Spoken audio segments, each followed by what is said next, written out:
Teenage Mutant Ninja Turtles 2: The Secret of the Ooze. It's the sequel, dudes. A novel by B.B. Hiller. Screenplay by Todd W. Langen. Chapter 1. Kami Kino, the young man told his boss, the owner of the pizzeria where he worked. He did a good job as a delivery man and didn't like being called Yo. His boss nodded.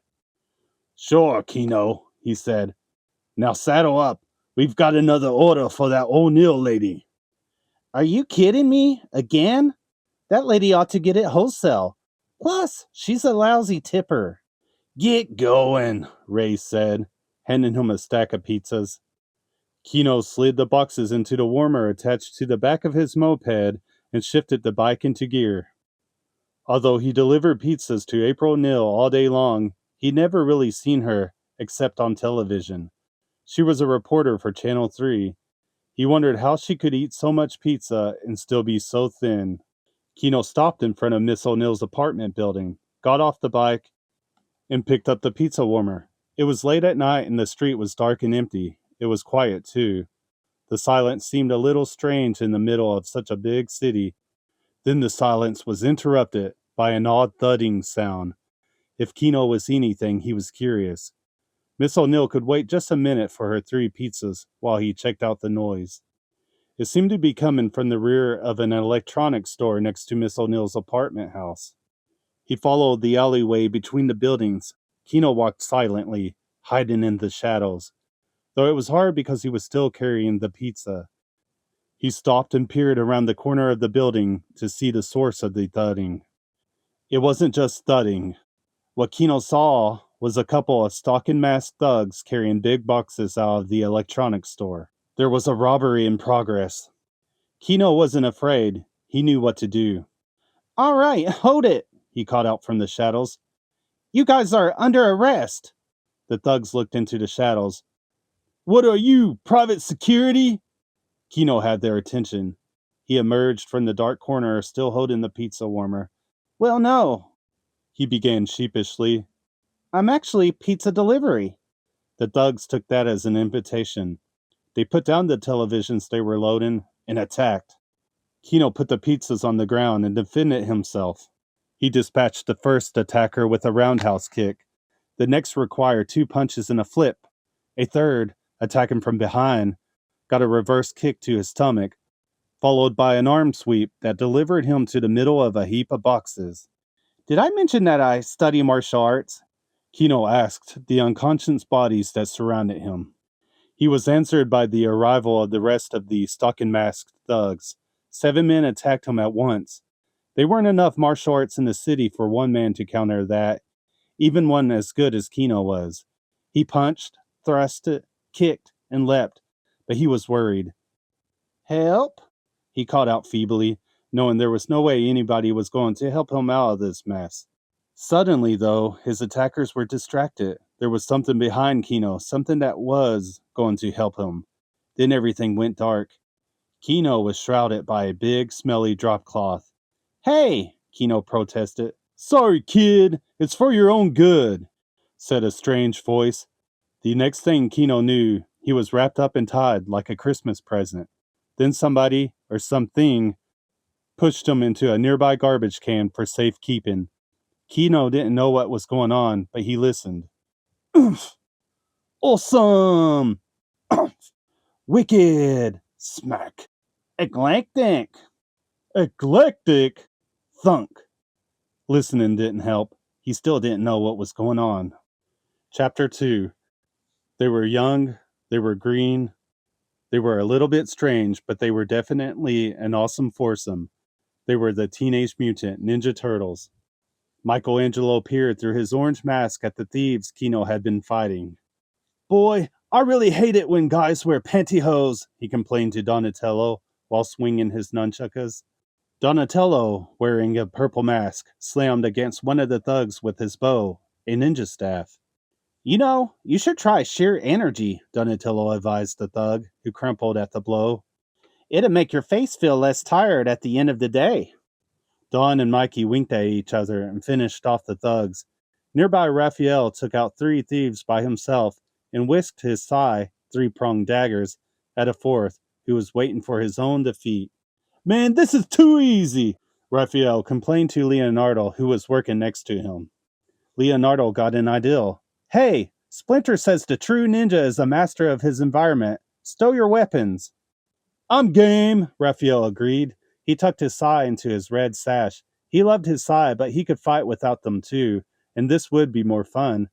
Leonardo, who always fought with katana, long ninja swords, slid them into their scabbards across his back. He attacked with punches and kicks. It was all he needed. Michelangelo found himself fighting off 3 thugs at once. They backed him right through a plate glass window into the delicatessen. When he looked up, all he could see were sausages and salamis. Great, he said to himself. These guys have knives, and I've got cold cuts. Then he got an idea. He plucked a string of frankfurters from a hook above him and began whirling them, just like his beloved nunchuckas. That was being a master of his environment. Good thing it was a hard salami, he told the motionless form of the final thug. Donatello crashed through the door of a toy store. 5 thugs were hot on his tail. He looked for something to master. All he saw was a yo-yo. It was enough. Slipping the loop over one of his 3 fingers, he disarmed the first attacker with a shoot the moon, and 2 more by snapping the toy in the classic Round the World. The thieves never knew what hit them. The other 2 ran for their lives. Don looked at the box the yo-yo came in. Safe for indoor use, he read. Your serve, Leonardo said, picking up a tennis racket. He was in a sporting goods store. He faced off with one of the stocking masked thugs. The thug swung wildly at Leo. He missed. Love 15, Leo announced as if he were scoring a tennis match. The racket swung past him again. Love 30. Keep your elbow stiff, Leo advised. Leo ducked. No, no. Follow through more. Love 40. This time the thug tried to bring the racket straight down on Leo. Leo stepped aside. The racket smashed to the floor and shattered. That's game, Leonardo told the infuriated thug. Well, look, you gave it your best shot. Leo offered him his hand as if to shake it, just the way tennis players did at the end of a match. The confused thug instinctively responded and reached for Leo's hand. Leo grabbed the hand and yanked the thug toward him. He then smashed his own racket down over the thug's head. The thug fell to the ground, unconscious. Even Leo was surprised that old ploy had worked. Rent a brain cell, he told his inert opponent. Leo was then distracted by the familiar sounds of a basketball game taking place on the next aisle. Raphael dribbled the ball, feinted to the right, moved to the left. His stocking-masked opponent was quick enough to get right into Raph's path. Raph tossed the ball aside and delivered a punch to the thug's midsection, doubling him over. Raph picked him up and, using a trampoline for extra bounce, tossed the bewildered thug up and over right into the basket where he dangled. Yeah, Raph cried out. There it is! Raphael wins it! The crowd goes wild! The world goes crazy! They name a sneaker after him! He demands a new contract! Leo slung a congratulatory arm across Raph's shoulders, and the 2 of them made their way out of the sporting goods shop and back into the alley. They found Mikey on a pogo stick, chasing down the few remaining thugs. They joined in. Raph noticed that the drop cloth on the trash can was beginning to open up. The pizza delivery boy was about to emerge, and that could mean trouble for him. The last flap of fabric was pushed away, and the first thug came up to attack. Hey, kid, look out! You're going to get... Raph didn't have time to finish. Kino sprang up from his crouch and delivered a deadly kick to the thug's jaw. Kino turned to Raph. You were saying? Being smug didn't help Kino at all. While he was gloating, 2 more thugs attacked. Leo helped Kino. He delivered them to the pile of defeated thieves. He was saying you're going to get hurt. Now, get out of here and let us take care of this. Kino hesitated. Look, kid, go find a phone, Raph advised him. Some of these guys are going to be waking up soon. Call the police. We'll start tying them up. But, Kino protested, it didn't work. Yeah, but go. It took Kino only a few minutes to make the call. Then he ran back to the alley, refreshed and ready to start fighting again. But there was no fighting to be done. All he found there were a dozen of thieves tied up and hanging like ornaments from the lamppost. He did find something else. He found his pizza warmer was empty. All it had in it was money to pay for the missing pizza, plus a lousy tip. Chapter 3. It was a disaster area. Sharing a home with Teenage Mutant Ninja Turtles, even on a temporary basis, meant that you always had company, you always had pizza, and you always had a mess. She picked up a monkey wrench, 2 hex nuts, and an awl. She put them in a toolbox, shut it, and stowed it in a closet. Donatello, she said. She moved a chair that had been jostled out of place by an athletic leap. Leonardo, she noted. She collected the comic books that were all over the floor and stacked them in a pile. Raphael, she remarked. She folded up an empty pizza box and put it in the trash. Michelangelo, she said, identifying the fourth house guest. She sighed. The place was still a mess. The rat is the clean one. The door flew open and the culprits bounded in. Primo workout, dudes, Michelangelo declared. He flopped into the chair April had just straightened. Muy primo, bros, Leo confirmed. Maxamundo, Raphael added. He tossed all the sofa pillows on the floor and stretched out on them. April watched the mess reappear before her eyes. Hey, guys, she began hesitantly. She loved the turtles and didn't like to criticize them, but her home was becoming an invasion site. Yo, April, what it is? Raphael asked amiably. We brought dinner, Donatello said, before April could begin to explain. It was pizza. Again. Michelangelo opened the box and inhaled the sweet smell of his favorite food. Time's up! Let's eat! Michelangelo announced. Raph took a bite, swallowed, and then began reliving the exciting battle they had just had in the alley with the thugs and Kino. Hey, did you see the way I took down that one dude back there? Leonardo was not impressed, or at least he didn't want Raphael to think he was impressed. Yeah, big deal. That move's easy to counter. You want to try? Raphael challenged. Before April knew what was happening, Raph and Leo were standing on the sofa reenacting a ninja battle with pizza for weapons. Guys, she said, interrupting the fray. I've got a lot of reading to do for an interview tomorrow, so I'd appreciate it if you could maybe stop. It didn't work. The battle continued.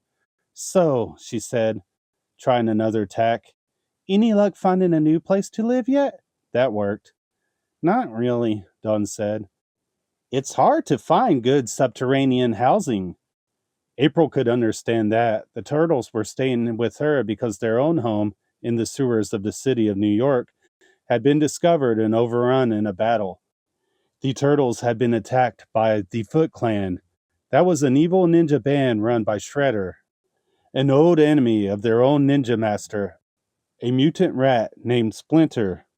We could always go back to the sewer den, Raph said, trying to be helpful and realizing that they were imposing on April. Just a little. Yeah, right, Raph, Leo said. It's a little tough when about 500 members of the Foot Clan know where you live. We beat them but good that last time, Raph reminded his brother. They're all in jail. And besides, we definitely took out the Shredder. What's everybody so worried about? Correction there, Leo said. Splinter took out the Shredder. Yeah. Get technical on me, Leo, Raph said. Well, he's the one who pushed Shredder over the rooftop, Leo reminded him. Raph walked over to April's window and looked out, remembering Shredder's final battle. It seemed he could still see Shredder, wearing his shining razor-sharp armor, tumble 4 stories down into the back of a garbage truck. Raph stood up on the ledge as if he were about to reenact Shredder's tumble. He did a swan dive with a half-gainer! Raphael, come away from the window! Raph hopped down from the windowsill obediently and turned to face the voice of his master.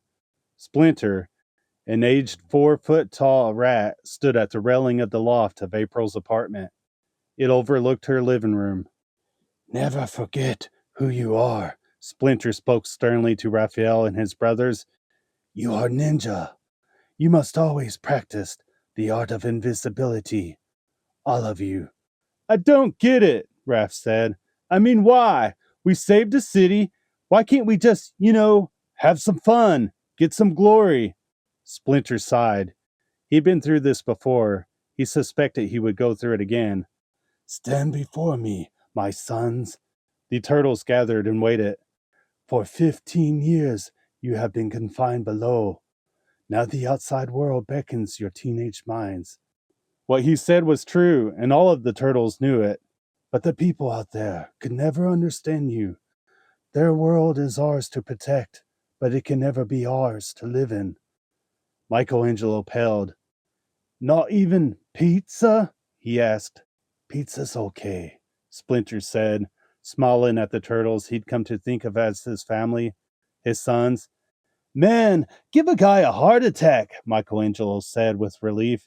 Hey, Mikey, toss me another slice, Raph said, now that the serious mood was broken. Mikey did just that. A gooey tomato cheese, mushroom pepper, and sauce-laden slice flew through the air toward Raph and toward April's brand new white sofa. Mikey, be care. Raph whipped out his sigh and speared the flying pizza slice 1 millimeter before it landed on the sofa. Fool, April finished. Take heart, child, Splinter said. We will not be here much longer. April was embarrassed. She didn't want her guests to think she didn't want them there. On the other hand, oh no, you guys can stay, she gulped, as long as you want. Hey, cool, I kinda like it here. No, Splinter said somberly. We do not belong above. Yes, Master Splinter, Leonardo said obediently. Raphael mimicked him. Splinter saw it happen. Hut! 10 flips now, he commanded. Obediently, Leo and Raph began doing flips. 1, 2, 3. They counted together. Splinter walked toward the window, listening to his students count. Such energy is wasted, he said, speaking to himself as well as to the turtles. Remember, the true ninja is a master of all things, a master of his environment, a master of himself. Focus your thoughts on where we must go and leave the shredder buried. Chapter 4. The last garbage truck dumped its final load of the day and pulled away from the landfill. The towers of garbage seemed to mock the towers of the nearby city, which had created this vast wasteland of refuse. Here and there rats scurried through the refuse in search of another tidbit. Nobody saw them. As darkness fell, the crickets chirped hopefully. Nobody heard them. A mound of garbage shifted. Orange rinds and disposable diapers tumbled. At first slowly, then faster, helter-skelter. A rat paused curious. The glint of a piece of shiny metal caught its eye. The metal moved. It sparkled in the sparse starlight. Frightened, the rat fled. The metal moved again. It emerged from the heap of garbage. It was a ninja spike, attached to a glove covering a hand. The full hand, and then an arm, came up out of the heap of rubbish. Methodically, the arm and hand began to brush away trash, eventually uncovering a whole person. He struggled against the forces of exhaustion and pulled himself clear of the heap that had nearly taken his life. He was a large man. He was tall and strong.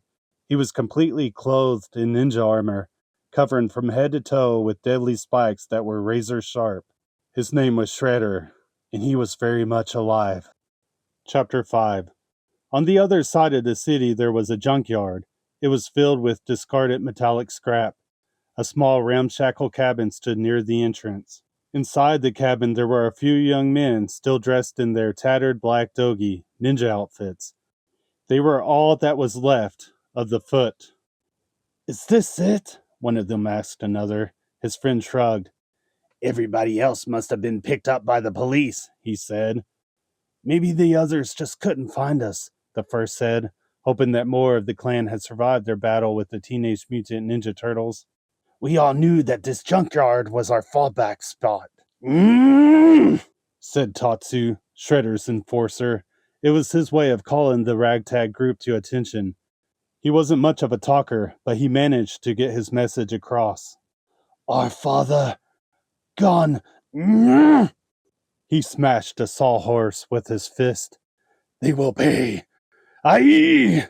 He splintered a wooden table with the side of his hand. I, Tatsu, now lead. Let any who challenge step forward. Tatsu once again raised his fist to smash something, this time a chair. He brought the fist down with all his force, but it was stopped in midair by another. I challenge, the intruder said solemnly. The Foot Clan looked up. His face, said one. His voice, said another. Master Shredder, said Tatsu. He fell to his knees. They all bowed in obedience. It didn't take long for Shredder to share his plan with the Foot Clan. Select the best men from those that remain, he told Tatsu. I want him to follow the reporter. She is the key to finding the creatures that did this to me. He pointed to his soiled suit and his crumpled armor. And next, Master, we rebuild the foot. No, there is only one thing next. He narrowed his eyes and spoke slowly, savoring the word. Revenge. Chapter 6. April faced a television camera and smiled. She was standing in the middle of a chemical waste dump. It wasn't easy to smile there, but she had an interview to do, and she had the feeling it was an important interview. And in this day and age of ecological abuse, it's nice to find a company that's doing something to help, she told the camera. Then she turned to the man next to her. He was a professor and was wearing a workman's coverall with the initials TGRI on the pocket. Joining me on the final day of their cleanup efforts is Techno Global Research Industries spokesman, Professor Jordan Perry. Good afternoon, Professor. Professor Perry smiled nervously. Good afternoon, Miss O'Neill. Professor, perhaps you can tell us why TGRI has finally decided to remove the waste it's been burying here for years. Professor Perry took a deep breath.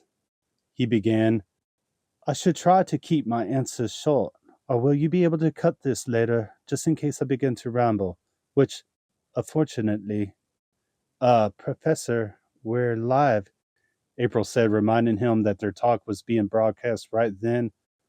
Oh, right, he said sheepishly. Well, to answer your excellent question... Man, who is this spasmodic? Raphael said, talking to the television he and his brothers were watching in April's apartment. He felt sorry for April. He felt sorrier for himself having to watch the whole thing. Hey, give the guy a break, Dawn said. He's a scientist. Our organization has always been concerned with the welfare of the community we serve, the professor babbled. Isn't Oprah on? Raphael asked. Just leave it, Dawn said. We're watching April. And yes, we have been depositing certain waste material, non-toxic of course, at this particular site, but we now have more efficient ways of dealing with this waste. How about supermarket sweep? Raph suggested. I hear they're having a special on garden hoses. And so, at our own expense, TGRI has elected to remove these byproducts and dispose of them in a more suitable way. Raphael had just about had it. Come on, let's change this. Maybe somebody's got something on the fight at the electronics store last night. He reached for the remote. Do not change the channel, Splinter commanded from behind the turtles. Raphael hadn't even known he was there. They all turned to look at him. He seemed very upset by something he'd seen. The professor smiled at April again. And that's really about all there is to it, Miss O'Neill, he said. April smiled back, but she didn't believe him. Thank you, she said politely. Then she faced the camera again. Reporting live from New Jersey, this is April O'Neill, Channel 3 Eyewitness News. As soon as the camera light went off, April handed her microphone to one of the crew members and walked quickly to catch up with the professor. There was something that just didn't seem right. Would you mind if I asked a few more follow-up questions? Not at all, the professor said agreeably. Then he glanced at his watch. Darn, he said. Perhaps another time, Miss O'Neill. Almost before she knew what had happened, he'd gone. Now she was surer than ever that there was something he didn't want her to know. Disappointed, she returned to the sound truck, where her newest production assistant, Freddie, was coiling up some cables. Enjoying your first day, Freddie? She asked. Sure, he said. But tell me, what were you going to ask him? Well, April began, wondering if she could even explain. I don't know, she said finally. Don't worry about it, though. I'm paid to be suspicious. Chapter 7. Freddie was being paid to be suspicious too, but not just by Channel 3 News. On a hunch, he followed Professor Perry, and when he saw him talking to two men and sending them off toward a wooded area, Freddie followed them. He crouched and ran through the grass silently. When the men stopped in a little glade at the edge of the wayside, Freddie ducked behind a rock. How could you have missed this? One of the TGIR workers said to the other. I don't know, the other shrugged. The first man took a measuring tape and began spouting figures. The other man jotted them down on a clipboard. Grab some men. I'll go find the professor. We've got to take care of this now. He sounded urgent. The two men left. When they had gone, Freddie crept over to the little glade where they had been. It didn't take any time at all for him to see what had upset them. For there, in front of him, was a dandelion patch. They weren't just dandelions, though. They were each about the size of a volleyball. They were mutant dandelions. Freddie plucked one very carefully and carried it back to the truck. He didn't want anybody, especially a suspicious news reporter, to see it. Professor Perry shook his head in dismay when his assistant showed him the mutant dandelion patch. If the soil's been contaminated this far away, there must be more leaky canisters than we thought. But how can that be? His assistant asked. They were only buried 15 years ago. 15, 50, it doesn't matter. Just make sure the evidence is removed, he said. Maybe it wasn't such a good idea to invite the press. I don't agree, Professor said. Sometimes the best way to hide something is right out in public. But if any of it fell into the wrong hands, the assistant said ominously. I'm aware of the risks, the professor said sharply. In a junkyard on the other side of the river, the wrong hands held a mutant dandelion. Those hands were covered with black gloves, spiked with ninja armor. Shredder turned the dandelion around and examined it carefully. This isn't the reason I sent you to follow her, Shredder said to Freddy. The tone of his master's voice made Freddy nervous. No, master, he said desperately, afraid of Shredder's anger. But I... Silence! Shredder commanded. Freddy was afraid Shredder could hear his heart beating. This may be even better, Shredder said. Freddy's heart slowed down. Whatever caused this mutation may be useful against my enemies. Tatsu! Tatsu snapped to attention. He said agreeably. Gather your best men. You have a mission tonight. Chapter 8. April's apartment was still a mess, but was getting to be less of a mess than it had been. The turtles were using all their ninja skills to clean it up. Donatello cleaned with a mop as well as he fought with his bow. Leonardo had a dust rag on the tips of his katana swords. He could even dust the chandelier that way. Raphael speared litter with his sai. Hey guys, check this out, Michelangelo said. He had a can of furniture polish in one hand, a rag in the other. He sprayed April's table and began buffing. Wax on, wax off. Raphael tossed a soggy sponge at him. Mouth off, he said. It worked. The door opened and April walked in. She couldn't help but notice the turtles' efforts, including a 5-foot-high stack of empty pizza boxes. Thanks, guys, she said, smiling. Say, where's Splinter? He's been up on the roof of the building ever since he saw your report. I don't know what he's doing up there. Coming to a decision. Splinter spoke from the windowsill where he was standing. Leonardo bowed to him. You've been meditating many hours, Master Splinter. Yes, and it is time. Join me above, Splinter said. Without question, the turtles followed him up the fire escape. April came too. These last hours have been spent pondering many questions, Splinter began. Some are the very questions of our origin, the sewer, our transformation, Raphael was curious about what Splinter was going to say, but he couldn't help thinking that Splinter could be almost as tedious as April's professor, Jordan Perry. He kept this thought to himself. But the answers have always remained hidden in the past, veiled by a shadow too deep to penetrate. Until now. Raphael and his brothers were curious. A light from the present reaches back to illuminate that shadow. Splinter reached into his cloak and removed an old canister, broken into two pieces. You have never seen this, but know what it is. That's the canister that had the ooze, Leonardo began excitedly. That transformed us all, Splinter finished for him. I have kept it all these 15 years. But why do you show it to us only now, Master Splinter? Leonardo asked. Splinter held the two pieces, one in each hand. Slowly he rotated them, fitting them back together as a whole. That was when the turtles in April could read the label that had been split when the canister cracked. TGRI, April said excitedly. I knew it. I knew there was something else going on with those guys. Yes, Splinter agreed. And we must know exactly what it is. For if the contents of this canister are not unique, the city may now face grave danger. The significance began to sink in. The turtles had always enjoyed the things that made them different from the rest of the world. Even though they were clearly mutants and different from everybody else, they'd been able to use their differences for good purposes.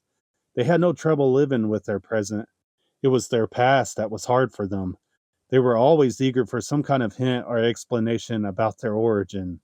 Donatello thought of these things as he looked at the canister in Splinter's hand. Not knowing who we are, how we are. The past returns, my sons, Splinter said. It is time to seek our answers. Chapter 9. Professor Perry sat alone at his workstation. The glimmer of his computer screen cast an eerie light on a canister. It was identical to the one Splinter had shown the turtles. The only difference was that this one wasn't broken. It was filled with a glowing green ooze. Well, you're the last one, aren't you? The professor asked the canister. It shimmered in response. The professor checked the serial number on the canister against his computer screen. It definitely was the last one. I'm afraid your troublemaking days are over, he said. He was ready to destroy it, to turn the bubbling radioactive goo into a harmless substance. The chemical apparatus to do the job was waiting. He reached for the canister. It wasn't there. What the? It was the last thing he said before a pair of black-gloved hands grabbed him and muffled his scream. Chapter 10. The turtles landed almost silently on the rooftop of the TGRI laboratory. Donatello looked around, checking out the unimpressive setup. He was disappointed to think that the answer to the question about his origins could lie in such a humble building. Not much to this place, he said. Leonardo's thoughts were completely on the task, not its meaning. Keep on your toes. It doesn't look like there's any night security, but we'd better move in quietly. Duh, Raphael said. He was impatient for the hunt. He didn't have time for Don's emotional approach or Leo's leadership. This was a time for action. Come on, let's do it, he urged his brothers. Michelangelo found the open window. In a matter of seconds, all four of the turtles were in. Don was relieved to see the impressively large room. This was more like it. So, what do you guys think we'll find, about us? Whatever it is, I bet it'd be special. Mikey looked around. The room was big, but it didn't seem to have any answers. Yeah, either that or we got the wrong address. His eyes caught the glow of a computer screen. Then he saw a lot of impressive chemical equipment. Hello, he said. The foursome crept silently to the corner of the lab, where, just a few minutes before, Professor Perry had been finishing his work. Don's eyes lit up as they approached the area. He loved mechanical, scientific things. His brothers looked at him for an explanation. I've no idea what all this is for, he said. Mondo video games, Mikey suggested, pointing to a joystick. Don made a face. This was no time for jokes. Hey, some of this stuff seems to be running, Leonardo said. Yeah, Raph confirmed.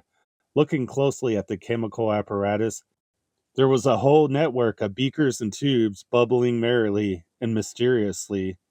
Hey, Leo, Don called from the professor's computer station. Look at this. Then they looked at the computer screen. What do you make of it, Donnie? Leo asked. Don scratched his head and thought. Looks like just a bunch of serial numbers. Look, it says disposed, dispose, dispose. Hey, dudes, Michelangelo said. They all turned to see what he'd found. It was a bin filled with completely empty canisters, and every one of them was identical to the canister Splinter had shown them. Like, no deposit, no return, Mikey joked. Except maybe one, Don said, still looking at the computer screen. What do you mean? Leo asked. Look, Don pointed. There on the screen, one serial number didn't say disposed. It said active. Can you find where it is? Leo asked. Well, I could try, Don said, but if the database is coded, the system might go down. It was a risk worth taking. Do it, Raph said. Don began. He worked furiously, pounding away at the computer keyboard. His three brothers gathered behind him and watched. Don was simply a genius with machines of all kinds. They knew that if it could be done, he'd do it. They were watching so intently that they never noticed the shadows on the wall behind them. They never heard the near silent footsteps of approaching attackers. Only Don, spotting a strange flicker and reflected on the computer screen, realized that a hand was being raised in attack. Look out! He cried. The four turtles hit the floor so fast that Tatsu's wrist crossbow fired uselessly at the screen, smashing it to smithereens. Leo glanced out from behind the desk. He couldn't see much, but he could see enough. The foot, he said. Don looked on the other side. What he saw was Tatsu, and there was something in his hand. The missing canister. He's got it. Get it, Raph yelled. The turtles attacked. As they appeared from behind the desk and headed for Tatsu, their target tossed a canister to one of the foot. This was a job for somebody really athletic. Mikey sprang into the air, executed two backflips, and intercepted the pass. Aha! He was trounced on by a swarm of blackguard foot. Aha! He said in the middle of the sacking. The canister flew into the air. One by one, green hands grabbed for it unsuccessfully. Black gloved fingers grasped it, and the next thing the turtles heard were the words, Ninja, vanish! The room was filled with smoke from Ninja smoke bombs, but not with Ninja. They were gone. Hey, they're getting away, Raph said. Yo, duh, his brothers commented. They all scrambled to get to their feet and began the chase. And then they realized that it wasn't so much that the foot were getting away, it was that they had gotten away. They had vanished. Shredder tossed the canister gently in his hand as if he were weighing it, testing its value. And this was the only one, he asked. Tatsu assured him. Then it's time to find out exactly what this ooze can do. Isn't it, Professor? He turned. That wasn't all he was wearing. He was also completely tied up with rope, and he had a gag in his mouth. Chapter 11. April was definitely having a hard time making up her mind how she felt. For one thing, the turtles were just about her best friends, and being with them was always interesting. Most of the time, it was a lot of fun. Sometimes it was downright dangerous. On the other hand, they weren't the neatest roommates. Michelangelo removed his swimsuit calendar from the wall and wrote it up. But you guys haven't even found another place to live yet. Leonardo shoved his belongings into a gym bag. April, it's just too dangerous to stay here with you when the Foot are out there. They might be looking for us. None of them could forget what happened the last time the Foot had discovered the turtles' hideouts at April's apartment. The whole building had been burned down. Well, Raph reasoned, we could go looking for them for a change. I mean, they got the ooze stuff. First we move, then we look, Donatello said sensibly. Mikey's mind was somewhere else, the same place it usually was. Well, I don't know about you guys, but I could really go for some pizza? A voice called out from the hallway. Whoa, spookler, Michelangelo said, definitely surprised. Sometimes his brothers could read his mind, especially when it came to pizza, but this was weird. Hey, I didn't order any, he said suspiciously. Something pushed at the door. Miss O'Neill? A voice asked. It was a familiar voice. The turtles couldn't place it, though, and they certainly didn't want it to place them. No, wait, April said, lodging her foot in front of the door. In an instant, the turtles vanished, as much as a turtle can actually vanish. Michelangelo dropped on all fours and pulled a sheet over himself. Instant table. Raph made himself into a plant holder. Leo and Don dashed for the kitchen and the bathroom. All of them heard the delivery boy enter the apartment before April let him in. What's up? Asked the delivery boy. April glanced back over her shoulder, afraid of what she might see, but there was nothing telltale, just a very odd plant holder and a table with a wrinkled tablecloth on it. I didn't order any pizza, April said. There must have been a mistake. The delivery boy looked over April's shoulder, searching the apartment. I know, but the guy in 313 did, and now he doesn't seem to be there, and I figured, since you order so much anyways, that maybe, you know. Then the turtles realized why they recognized the voice. It was the delivery boy from the alley by the electronics store.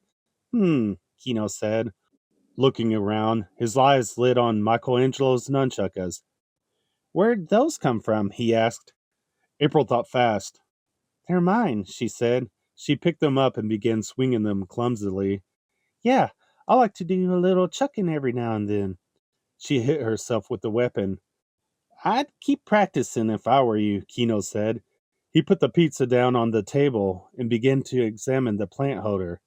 April was afraid he was onto something. She wanted him to leave. Well, why don't I just take the pizza anyways? She dropped the nunchuckas on the floor before she did any more damage to herself. Let me just get my wallet. No, that's okay, Kino said, satisfied with his discoveries. My mistake. One last thing, though. He lifted his right foot and stomped down on the base of the plant holder with his heel as hard as he could. Raphael couldn't contain himself. Yo! He shrieked. The potted plant crashed to the floor and Raph hopped around on one foot, his good one. I knew it, Kino declared. Turtles began appearing from the most unlikely places.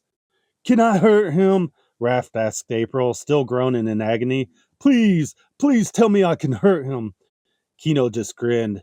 He felt pretty clever to have brought the odd creatures out of hiding, until he saw the oddest creature of all, a 4-foot tall rat.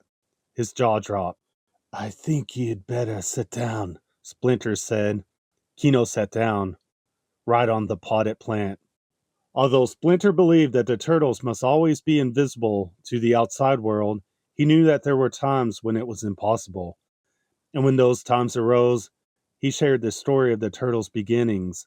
He told them about the radioactive ooze that covered them, as well as himself, their startling mutations, the way they all learned to talk, and the way he named the turtles he'd come to think of as his children. And with an old Renaissance art book I found in a storm drain, I gave them all names. Then one by one he introduced the turtles to Kino. Leonardo, Michelangelo, Donatello, and Raphael. Yeah, and all the good ones in the know, Mikey teased. Splinter stopped Raph from pushing his brother. Then he turned to Mikey.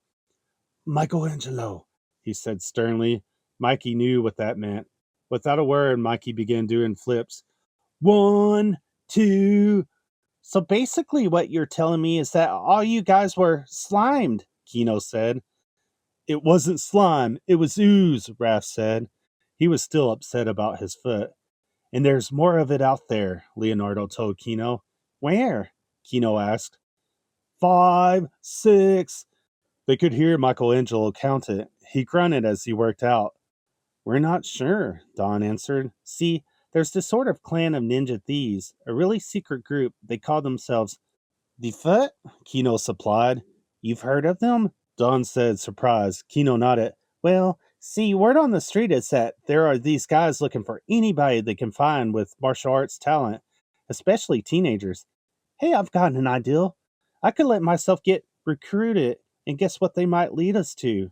Big trouble, April said. No way, Kino, Leo said. Forget about it.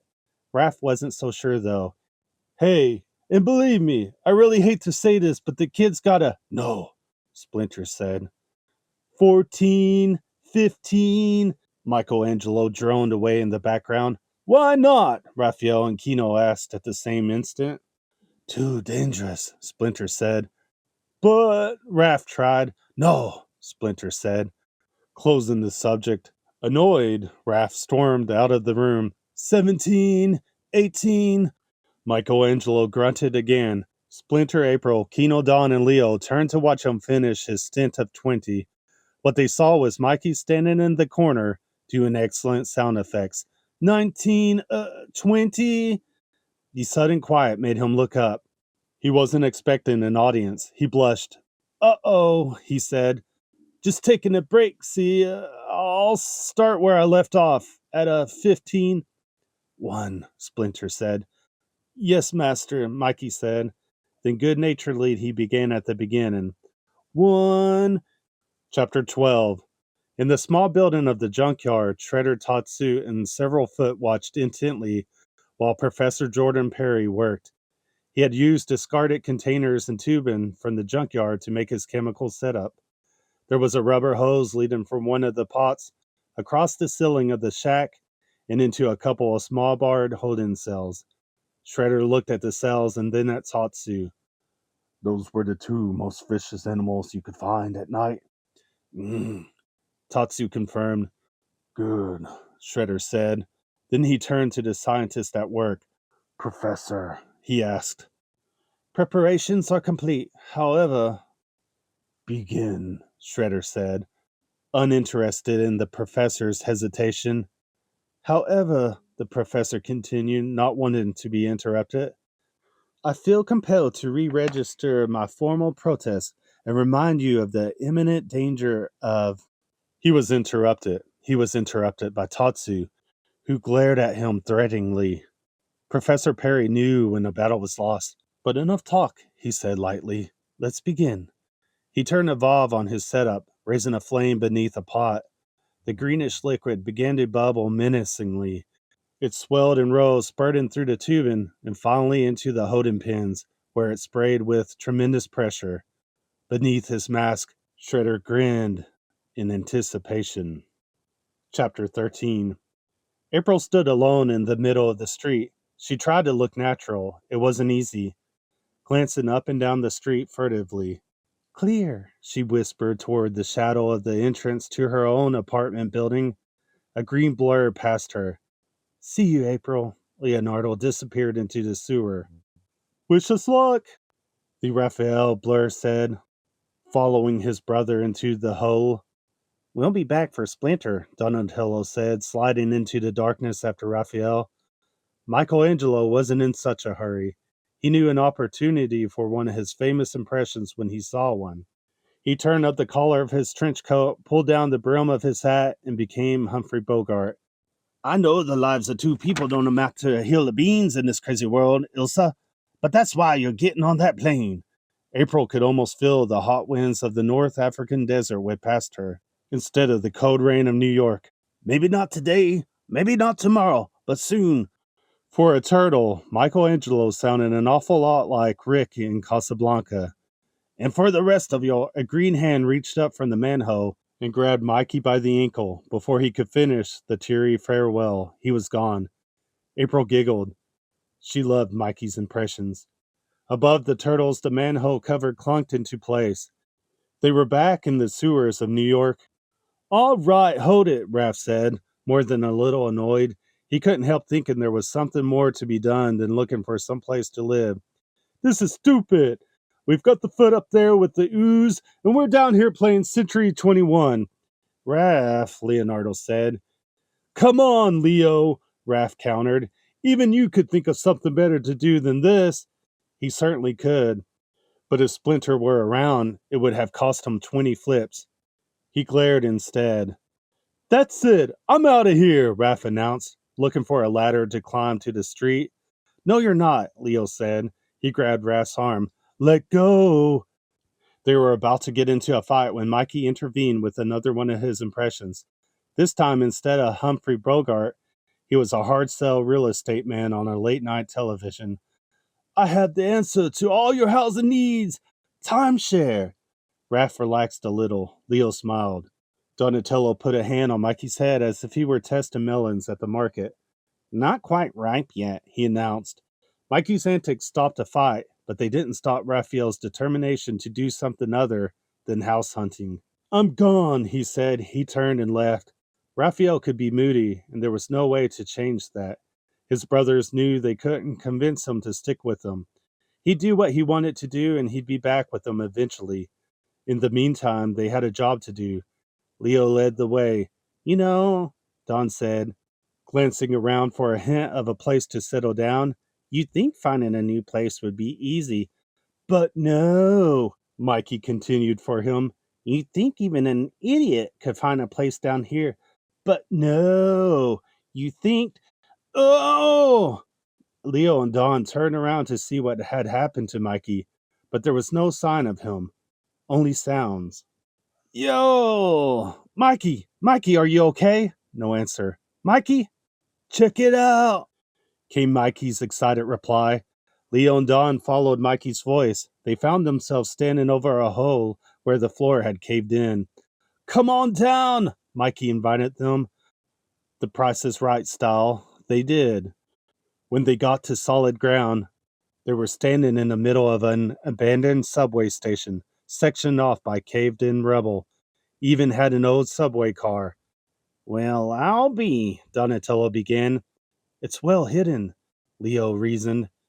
Roomy, Don said, and it's got access power and water. What do you think, Mikey? Maybe it's time for a move to suburbia? Home sweet home, Leo cooed.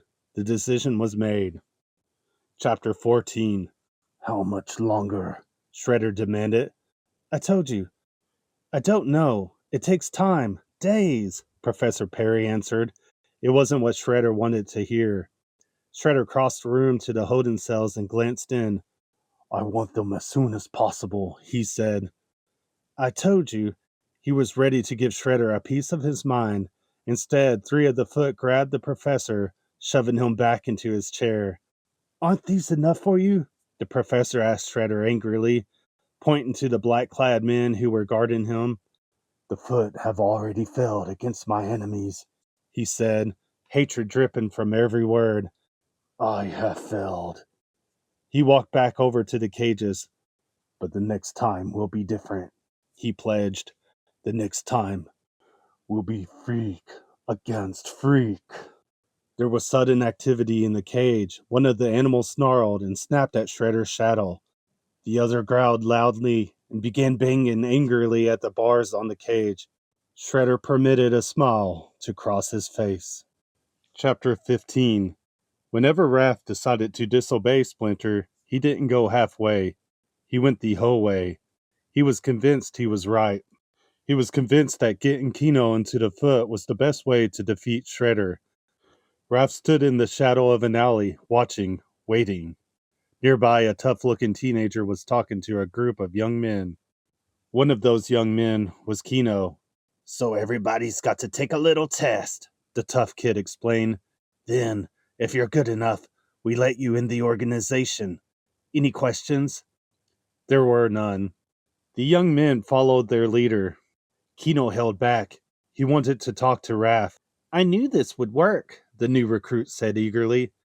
Just remember, Raph said, we get you in, we find the foot headquarters, we get out, and we tell the others, right? Gee, maybe I should write this down, Kino mocked.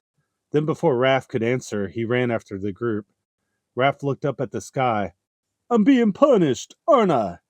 He didn't wait for an answer. He trailed after Kino, out of sight, but he hoped still in Kino's mind. The recruiter took the boys to a warehouse, where he put them through tests of their martial arts skills. Most of the boys weren't very good. The recruiter excused them, one by one. With Kino, it was different. Kino repelled the foot attack easily with a series of deft ninja moves.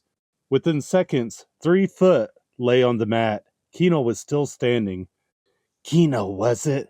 You seem to be the only one worthy of a final test, he said. Kino had the feeling it was going to be a tough one. He was right. The recruiter showed him a mannequin completely covered with tiny bells. You'll have 15 seconds, the recruiter said. Remove as many bells as you can. One sound, and you fell. Kino figured the only way he could avoid making a sound would be to head for the exit. Oh, and one other thing, the recruiter added. He pulled a ninja dust bomb from his pocket and dropped it on the floor. It exploded. We work in concealment. 15 seconds. Go. Kino was surrounded by dust. He found that he was also surrounded by a whirling cloud of green. Raphael to the rescue. When the 15 seconds were done and the smoke had settled, the recruiter found Kino, his arms cradling all the bells in the dummy, completely stripped. Is this enough? Kino asked smugly. The recruiter just nodded. He couldn't speak. Chapter 16. The old subway station was beginning to look like home for the Turtles and Splinter. At least that was the case for 3 of the Turtles. There had been no sign of Raphael since he stormed out of the sewer. His brothers had checked the logical places, the old foot headquarters, the TGRI wayside and lab, but there was nothing there. Zip-o, lady dudes, as Michelangelo put it, speaking for all of them. There was nothing to do but wait. In the meantime, they worked on their living quarters. Donatello was trying to fix the television. It wasn't easy to get good reception in a subway station. So far, all he could see was fuzz, and all he could hear was buzz.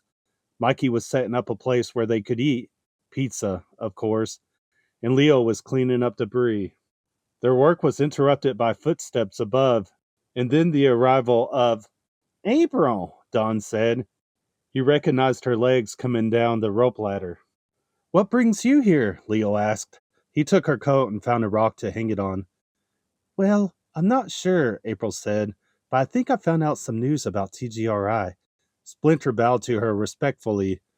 Our puzzle is far from complete. Any new piece would be welcome, he said solemnly. Well, I was doing a report there this morning, trying to get some more information, and I noticed a lot of equipment being moved out. They seemed a little short on employees, too. The Turtles and Splinter were very interested. I think they're shutting down, April said. Then the buzz of the television stopped abruptly. Hey, I got it, Dawn announced proudly. The others looked at the screen, now showing a very clear picture of none other than April O'Neil. But why has TGRI been avoiding my follow-up calls? She asked the camera.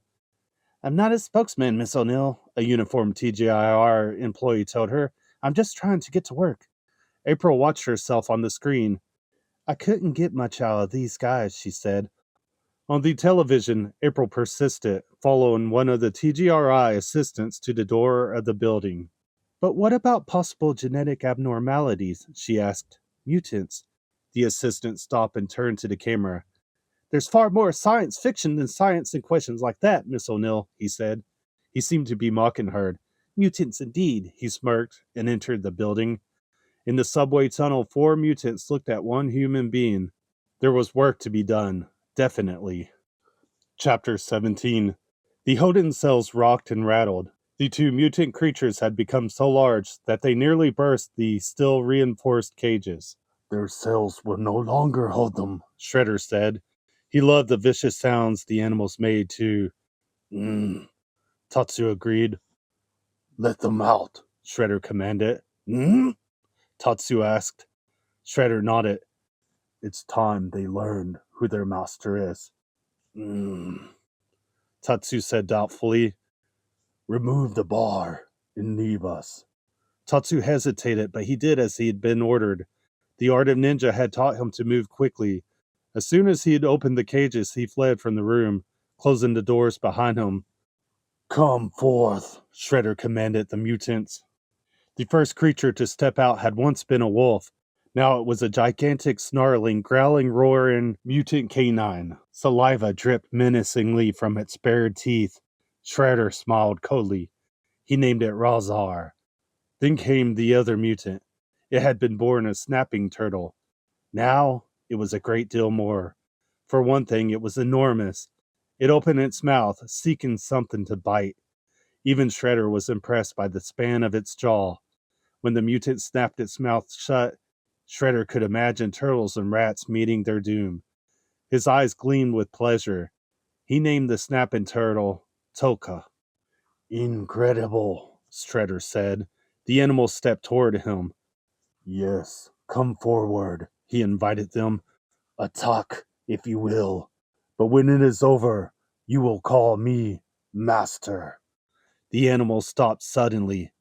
Nah, nah, Razar said, trying to repeat the last word Shredder had said. Toka tried then too. Mama? He asked. Shredder was not pleased. Mama! Mama! Toka repeated. Razar did the same. Their young mouths had trouble with the syllables, but they each seemed pleased to have accomplished their first words. Shredder was very displeased. Babies! They're babies! Shredder roared, bursting through the door to the shack. In anger, he picked up everything in his path and threw it helter-skelter all over the place. He was furious. When he finally returned to the shack, he found his two mutant babies playing on the floor of the building. Razar sat willingly while the professor examined him. Nearby on the floor, Toka had a length of 6-inch diameter pipe. He played with it like a kitten would play with a string. Professor Perry faced Shredder's fury with a shrug. Well, what did you expect? Thought they'd come out quoting Shakespeare? Shredder didn't try to hide his disdain. They're stupid, he said. The professor shook his head. They're not stupid, he contradicted Shredder. They're infants. Okay, then they're stupid infants, Shredder conceded. Just then, Toka picked up the pipe and bit it into two pieces. Even in a stupid infant, it was impressive and frightening display. Put that down, Shredder said sharply, without hesitation. Toka put the pipe back on the floor and lowered his head as if he were ashamed of himself. Fortunately, they seem to have decided you are their mother, and they want to obey you. It didn't seem like much consolation to Shredder. They're of no use to me like this. Tatsu, see that these two things are destroyed. Tatsu signaled the mutants to leave the shack. No, you can't do that, Professor Perry said. They're living things. Not for long, Shredder told him. The creatures followed Tatsu out to the junkyard. The professor couldn't believe that Shredder would just destroy his experiment. Wait, yes, they may be intellectually inferior, he said, but... Shredder was looking out the window. The professor joined him. They both saw that the mutants had started playing a game of keep away, with Tatsu in between them. What made it different from other games of keep away was that what they were tossing around was a 700-pound engine block. Shredder said thoughtfully. Maybe I'll keep them around, after all. Chapter 18. Raphael was still trailing Kino and the recruiter invisibly when they got to Foot headquarters. Raph could hardly believe what a dump it was, literally. It seemed to be an endless junkyard, piled high with scrap metal. The only building was a little shack. The recruiter pointed to the shack. Get yourself a training dogie, he told Kino, and meet me in the yard. Kino ran off to the shack. Raphael ran alongside him, dodging behind piles of scrap to remain invisible. Okay, first chance we get, we're out of here, Raph said. He didn't want to risk 1 second more than necessary with the Foot. They had the information they needed. The next trick would be to make a swift and safe exit. Then something in the shack caught Raphael's eye. He could have sworn it was ninja armor. He'd only seen ninja armor like that one time before. He thought he'd seen it for the last time, too. What is it? Kino asked. Raph didn't know, but he was afraid he'd just seen a ghost.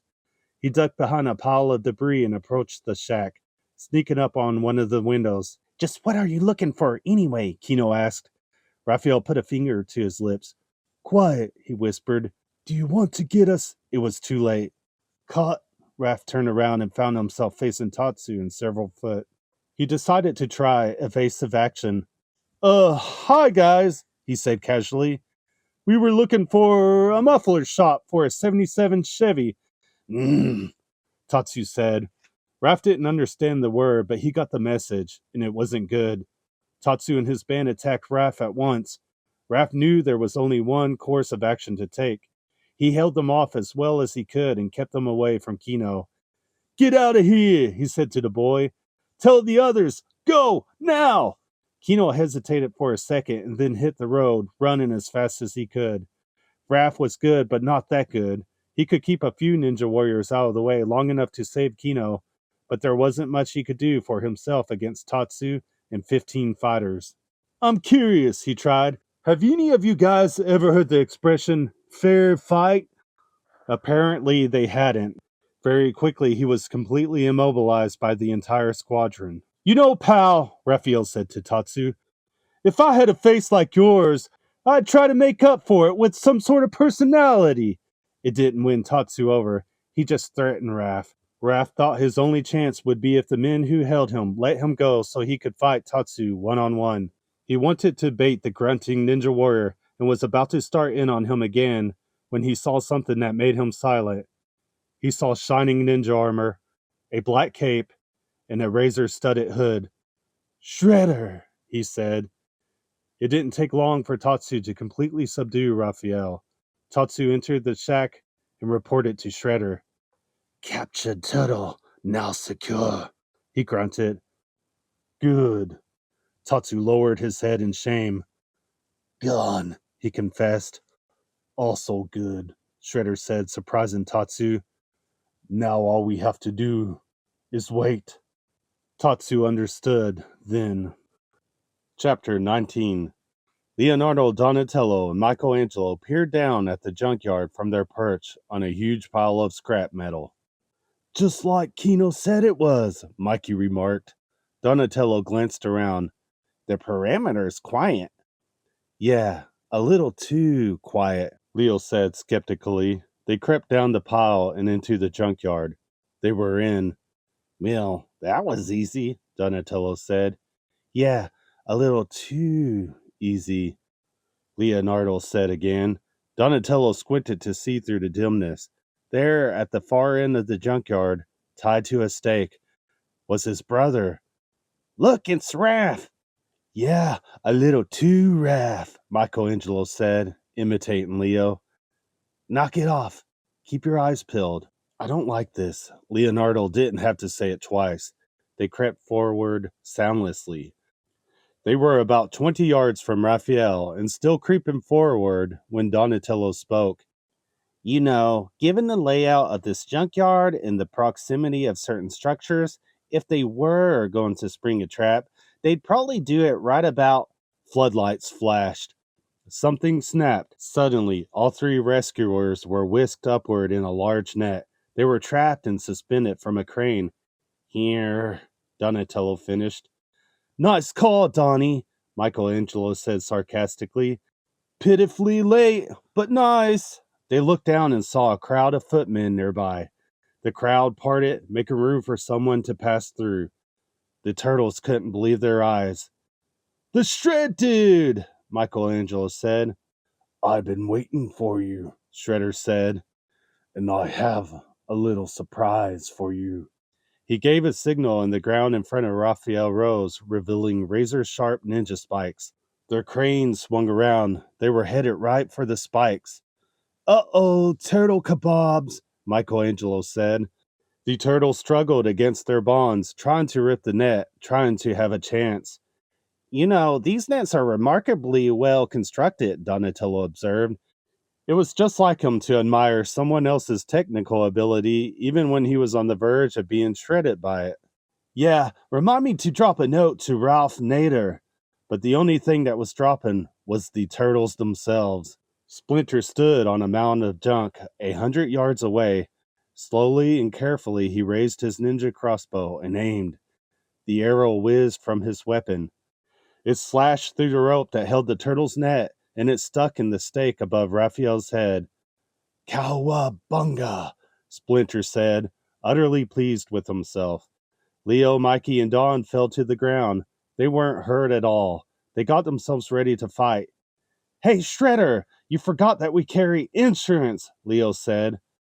Mutual Splinter, dude, Michelangelo said. Shredder was in no mood for jokes. Get them, he commanded. The foot tried, but they were no match for the turtles. Within seconds, the half-shell turtles had the foot on the run. Don and Mikey freed Raphael, and that increased their turtle power even more. The turtles were about ready to exchange high threes and head for the sewers when they heard Shredder say something very odd. Toka! Razar! He cried. And with those words, the walls of the junkyard shack came crashing down. Leonardo couldn't believe how big and mean the creatures were. What the? He asked. Didn't I see these guys on WrestleMania? Mikey joked. But it was no joke. The mutants attacked the turtles. Raph shrugged. Well, you know what they say. The bigger they come, the more bones they break, Mikey said. Don squared off with Toka. He held him back with his bow. Toka bit it into two pieces. Toka picked up Don and sent him flying through the air past some junk and the walls of a small tool shed. When he opened his eyes, he was looking right at Professor Perry, bound and gagged. Hey, you're the TGRI guy, he said through the tape. Don realized the problem right away. He grabbed a corner of the tape and ripped it off. He took off some of the professor's skin, too. Yes, the professor remarked. There was no time for apologies. Don untied the professor, and the two of them got back to where the other turtles were still fighting the mutants. Razar and Toka weren't skilled fighters like the turtles, but they were big and they were mean. It looked as if that could be enough. We can't keep this up much longer, Leo said desperately. Michelangelo flew past him, another victim of Toka's playful tosses. He landed with a loud clunk on something hard and metal. It was a manhole cover. Am I glad to see you, he said. If he and his brothers could get into the sewer, then they'd be on their way home. He called to his brothers, Guys, over here, he yelled. He removed the manhole cover. The first to arrive were Don and the professor. They climbed right down into the sewer.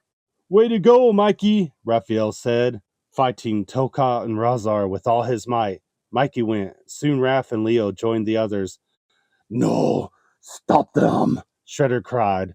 Toka didn't hesitate. He leapt right into the manhole, feet first. His feet were about all that got in there, too. He wedged himself tightly in the hole, and he couldn't move an inch up or down. Shredder turned red with fury. Toka smiled up at the master he'd learned to call Mama. Toka stock, he said sweetly. Chapter 20. Michelangelo paused on the ladder into the sewer and looked up at the oversized form of Toka. He couldn't resist. He reached up and tickled Toka's feet. Toka kicked and giggled. It was pretty weird. Come on, Leonardo said. We've got to meet back up with Splinter.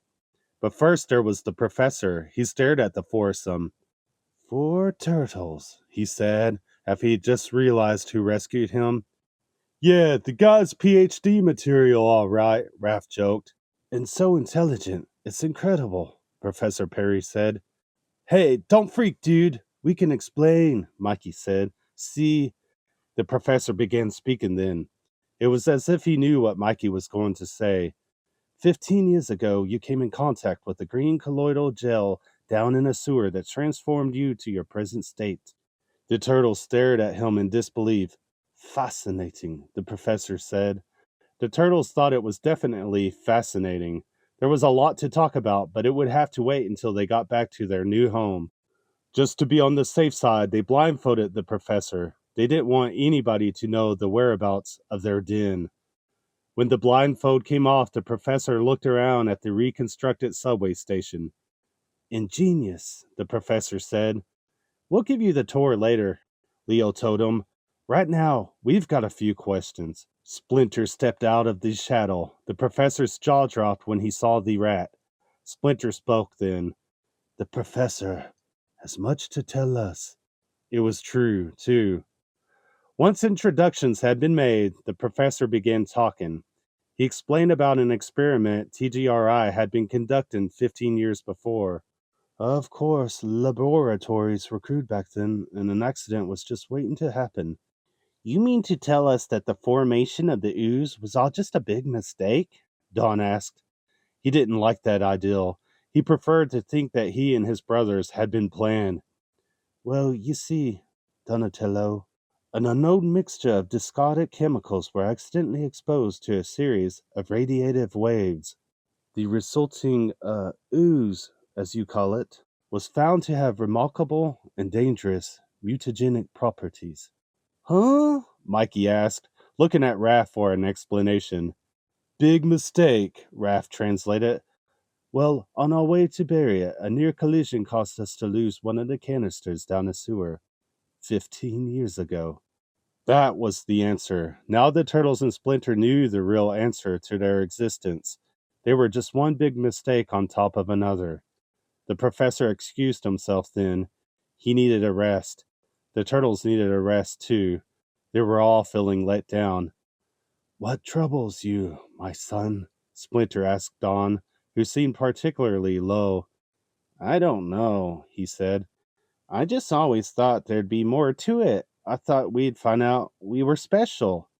Do not confuse the specter of your origin with your present worth, my sons. The search for a beginning really has an easy end. For now, though, our search will have to wait. Tonight's encounter has left us with larger problems. There were names for those problems, Razar and Toka. Chapter 21. By the next morning, Razar and Toka had left a calling card for the Turtles. Shredder had let them loose on one of the city streets. They'd had a ball. They knocked down signal lights and lampposts, and they crushed cars. April interviewed Police Chief Stearns. As usual, he didn't have much information to give. He didn't seem very interested in getting any either. And as always, our official report will be released after a thorough investigation, he told the camera. Thank you, Miss O'Neill. More as it develops, April said. The camera clicked off. April tossed her microphone to one of her assistants and followed the chief. I wonder if I might ask you a few more questions, off the record. He tried to ignore her and walk away. She persisted. Were there any large tooth and claw marks found here today? Chief Stearns stopped and turned. How did you know? Then he realized he'd said something he hadn't meant to say. I mean that I don't know what you're talking about. Chief, I have a reason to believe that this damage was caused by two, really big animals. Oh? And what type of animals might these be, Miss O'Neill? He said suspiciously. Well, I can't say exactly. April was uncomfortable. It seemed as if the chief were interviewing her, and she didn't want to tell him anything. I see, he said. Then what leads you to believe they did this? Well, I can't say that either. Was there anything else you'd like not to tell me, Miss O'Neill? Before April could give him another non-answer, he turned and left her. April shook her head. These creatures weren't a problem the police could solve anyway. It was going to take special talent, and a lot of it, too. April needed to talk to the Turtles. She hurried to finish the work so she could return to the studio. But when she opened the back door to the equipment van, she found more than equipment there. A black-gloved hand grabbed her from behind and covered her mouth. Someone dragged her into an alley. Then somebody in a black ninja dogi and mask spoke. Hello, April, he said. She knew the voice. It was Freddy, her assistant. Our master has a message for your friends, Freddy said. He leaned forward to whisper in her ear. She heard every word. Chapter 22. The Turtles didn't want to believe what April was telling them, but they knew it was true. And they told me that if you don't go to this construction site tonight, Shredder's going to send Toka and Razar out again, into Central Park. Central Park? But how would they avoid hurting all those people? Donatello asked. Then he realized that they wouldn't avoid hurting the people. A lot of people would get hurt. It would be much worse than a few lampposts. Then there is no choice but to meet as the Shredder wishes, Splinter said. There's no other way, Raphael agreed. But you don't have a chance, April said near tears. Wait. The professor spoke. Everybody turned to him. There might be a way. It was a busy afternoon. Professor Perry used Donatello as his chief lab assistant. The other Turtles and Kino watched the pair work, helping when they could. Together, they managed to assemble a chemical apparatus of beakers, tubes, and burners. Temperature? The professor asked. Donatello checked the thermometer. 338 Kelvin, he said. Michelangelo, hand me some more of that dimethylchlorinate. Mikey looked around at the collection of bottles. He said. There, the professor pointed. Mikey picked up a bright pink liquid and passed it to the professor. You know, not to criticize science or anything, but wouldn't it be better just to call it the pink one? The professor poured some of the pink liquid into the vat that was bubbling merrily on the fire at 338 Kelvin. Donatello, continue aeration. Donatello took an egg beater, inserted it into the glop, and proceeded with aeration. Raphael peered into the vat and made a face. It smelled terrible. You sure this stuff will work? He asked the professor.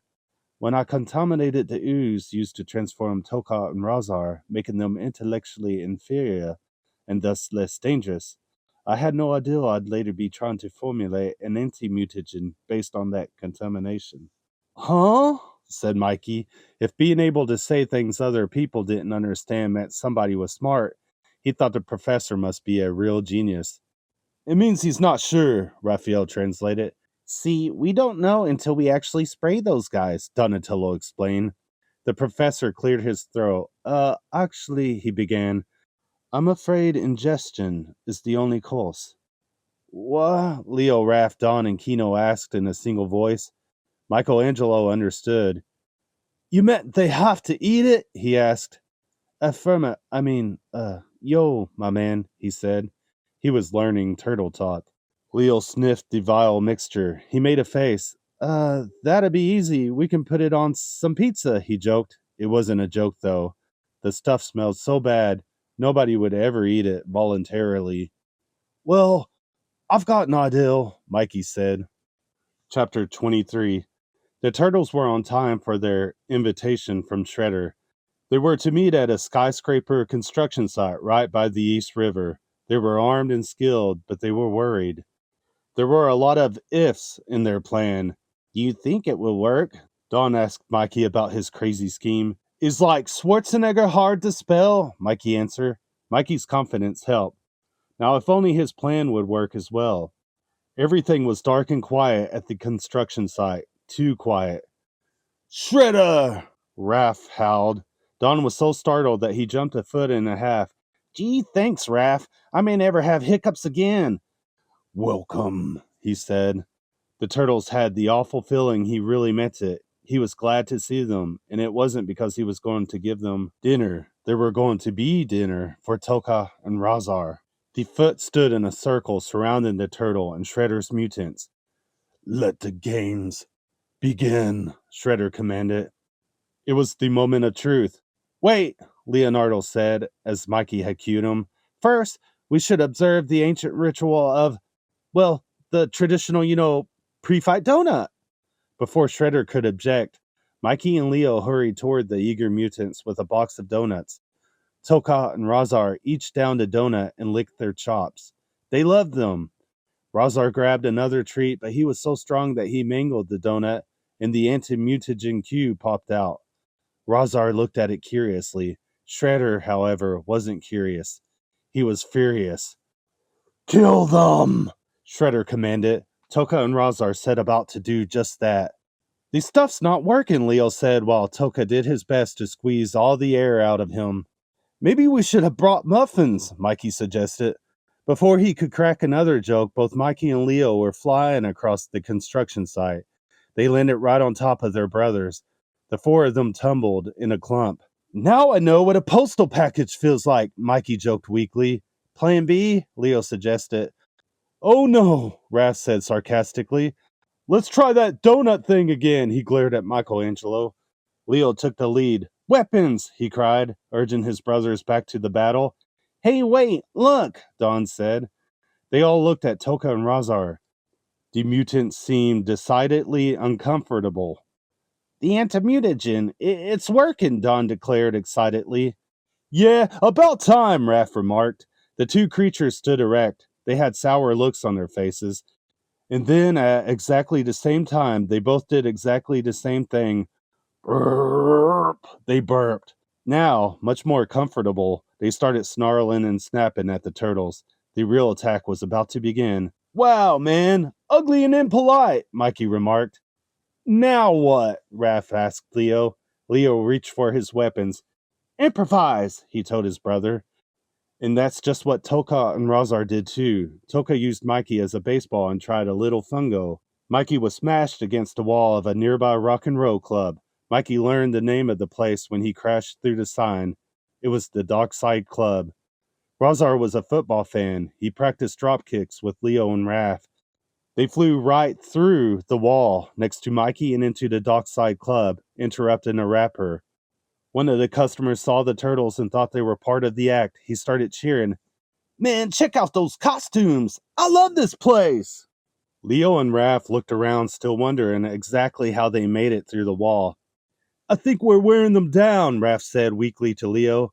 Toka looked very arrested when he stormed into the club after his prey. "Yeah, definitely," Leo said. Michelangelo and Donatello flew in then, landing next to Leo. The first thing Mikey noticed was the music, which hadn't stopped. "Hey, check it out! This place is rocking!" "Great, now we can get pulverized to a beat." The audience seemed to think it was great too. Chairs began flying. The audience went wild. Don spotted the professor who had come to see the end of his experiment. The two of them took cover behind the bar. "It would appear the anti-mutagen has been somewhat ineffective," the professor understated. Out on the dance floor, Leo and Raph tried to fend off Toka, who simply snapped everything in his way with his teeth. "Well, there is one bright side to this," Leo said. "It can't get worse." As if on cue, Tatsu and hundreds of foot began pouring into the club. "You know, Leo, you should get a job on Wall Street," Raph said. Behind the bar, the professor and Don talked about the situation. Don told him about the burps. Very bad. Carbon dioxide is essential to the process. When they burped, they slowed the whole thing down. "Isn't there any way we can speed it up?" Don asked. "We have to reintroduce carbon dioxide. The problem is finding a ready supply." The two scientists looked around them for an answer, and there it was. The bar had a full shelf of old-fashioned seltzer bottles. That meant an almost unlimited supply of carbon dioxide. Within a few minutes, the turtles were ready and armed with squirting seltzer bottles. "You sure about this, Donnie?" Leo asked. "Just do it," Don insisted. "Now!" Mikey was game for anything. "Bonsai!" he said, and rushed into the fray. Raph was by his side. On Don's signal, they each bashed into one of the mutant stomachs. Toka and Razar were momentarily stunned. That caused them to drop their jaws. That, in turn, caused Don and Leo to spray seltzer down their throats. And that caused Toka and Razar to roar furiously when they'd recovered. "What now, Donnie?" Leo asked. "Beer nuts?" "I don't get it. It should have worked." Suddenly, Toka grasped his stomach. Razar paled and clutched his stomach too. "Tummy," Razar said. "Ache," Toka finished the thought. And with that, they both conked out and toppled over, right onto Michelangelo. He squeezed out from under the unconscious monsters. "These dudes are copping HZs," he observed, though it was hard to hear him for all the applause from the audience, to say nothing of the mutant snoring. "Good," Leo said. "Now let's have some fun." The four turtles turned to face their old enemy, the Foot. It seemed as if the whole club had been filled with energy.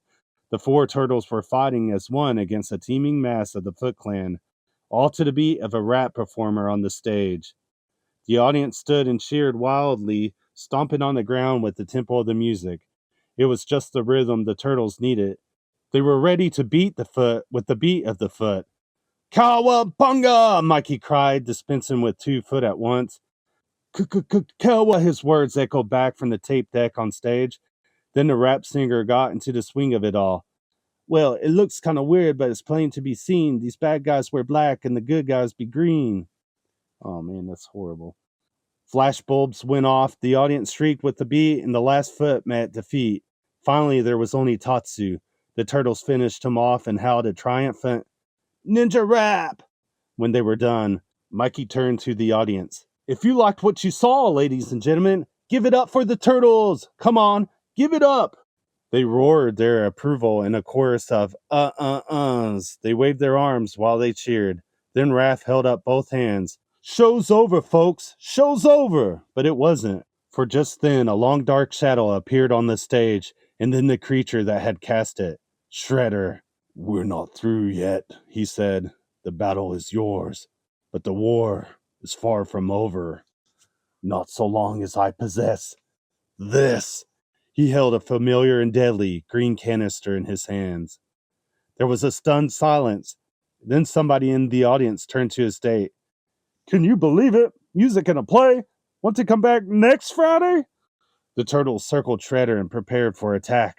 Just as Leo was about to give the signal, there was a ninja howl from the rear of the audience. Kino had arrived.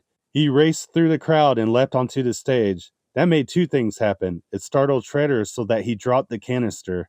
The canister fell to the dance area and skittered across the floor, coming to a halt at the professor's feet. He picked it up and saluted the turtles. Farewell, my friends, he said, and disappeared through the door. The other thing that happened was that Kino kept going until he ran smack into Shredder. Shredder grabbed him, and he became Shredder's hostage before the turtles could move to attack. Shredder threatened Kino with his razor-sharp armor. The audience booed. Shredder stood in front of a large amplifier, which protected his flank. You're not going anywhere, Shredder, Raphael said. Shredder grinned slyly. On the contrary, he said. We're going somewhere, and if you try to stop us, I'll cover him with this. He held up a small glass container with an unmistakable green glowing ooze inside. Raph, Mikey, and Leo faced off against Shredder. Don had one of his famous ideals. Do you think I would be so foolish as to keep it all in one place? Shredder gloated. Well, sort of, Leo said, stalling for time. He could see what Donnie was up to. Don snuck around behind Shredder, behind the amplifier. He picked up one of the musician's guitars. He turned the sound system up as high as it would go and strummed an E major chord. It wasn't much musically, but it definitely was explosive. The amplifier behind Shredder blew up into 1,000 pieces, and the force of the explosion tossed the villain right through a plate glass window. Kino flew free of Shredder. The final battle could begin. Rock and roll, Michelangelo declared. Chapter 24. The turtles rushed to the exit of the club to see what had become of Shredder. First, though, they saw what had become of Toka and Razar. The wolf and snapping turtle, now just normal size, slept peacefully. They wouldn't cause anybody any more trouble. The turtles left the club and moved to the dock. The river water was dark and it was quiet, just the kind of situation designed to make a turtle nervous. See anything? Leo asked. Don said. Well, dudes, I'd say it was pretty much a wrap, Mikey said. The foursome slapped hands for their traditional high three. Cowabunga, they agreed, but they were wrong. An enormous shadow crossed them. It was Shredder times 10, rising up out of the muddy river water. The last vial of ooze, Leonardo said. The new improved mutated Super Shredder picked up a massive steel girder and hurled it at the turtles. They got out of the way in time. The girder made a gigantic hole in the dock. The turtles dashed down it, hoping to escape and save their lives. The bad news was that Super Shredder followed right after them. Any ideals? Leonardo asked his brothers as they fled. How far is it to England? Mikey asked, looking out at the harbor. But instead of heading out to the open water where Super Shredder would find and destroy them easily, they stayed in the understructure of the dock, bobbing in the dark and murky water. Leo reasoned that it would be harder for Super Shredder to catch them in the maze of beams. It was true, but it also gave Super Shredder more things to destroy as he proceeded. There was a frightful creaking above. Don was the first to recognize that the real danger wasn't Shredder, it was the dock on top of them. This dock isn't going to take much more. Leo, maybe you can reason with him. Shredder, Leonardo cried. Listen to me. You'll kill us all. Then so be it, Super Shredder declared. He continued his savage thrashing through the structure. Suddenly, a huge cement mixer broke through the weakened dock above and came crashing through the structure and straight into the water below. The turtles knew the dock was about to go. We're pancakes, Mikey said. The true ninja is the master of his environment and himself. Don't forget. The collapse began. We're turtles, Leonardo finished. With those words, the dock began to collapse completely. The structure groaned and cracked under its burden. Leonardo took a header into the hole in the floor made by the cement mixer. His brothers followed. The destruction of the dock was complete. It was like a roll of dominoes tumbling or a house of cards falling. Concrete floor unfolded and collapsed. Bricks spurted out like firecrackers. Hundreds of thousands of tons of debris fell on what had once been the dock. Then there was silence. Far out in the harbor, a turtle shell bobbed to the surface, then another, a third, and finally the fourth. Then one by one, the turtles lifted their heads from the water. They were safe. Michelangelo looked back at the totally destroyed building and dock. He thought what might have happened if he and his brothers hadn't been able to get out of there fast. I've said it before, and I'll say it again. He didn't have to say it alone. His brothers said it with him. God, I love being a turtle. Look, Don said. The four of them looked at the pile of wreckage where the dock had been. Was it possible that there was motion in the rubble? Could it be? Suddenly, something did move. It was a giant hand reaching out from under the mess. It can't be, Mikey said. Nobody could have survived that. Then, as they watched, the gigantic hand fell limply back into the heap.